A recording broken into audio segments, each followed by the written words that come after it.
Decoding the GRE, Understanding the Quantitative Reasoning Score. Hello, English language learners. Today, we're diving deep into one of the important aspects of the GRE score report, the Quantitative Reasoning Score.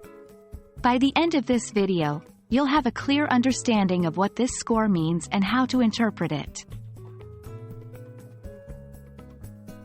The quantitative reasoning section of the GRE measures your ability to interpret, analyze, and solve problems using mathematical concepts. This encompasses areas such as arithmetic, algebra, geometry, and data analysis. It's not just about calculations but also about understanding the underlying mathematical principles.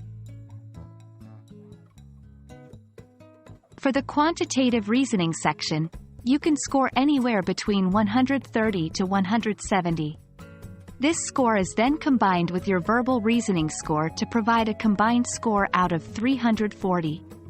A score closer to 130 indicates that you might need some more preparation in the quantitative aspects.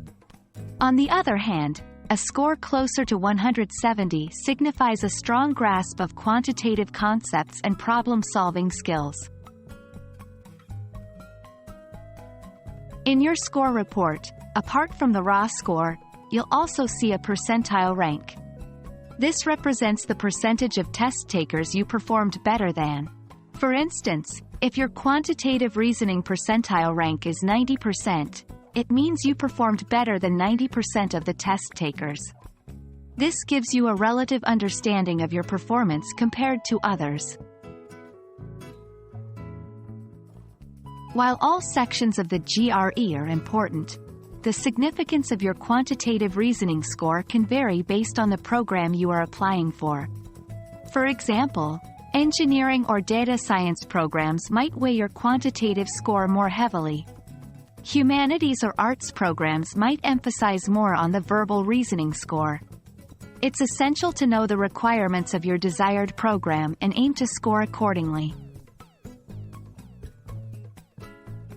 We hope this breakdown of the quantitative reasoning score on the GRE has been helpful. Remember, understanding your score is the first step towards improving and achieving your academic goals. Good luck with your GRE preparation, and keep learning.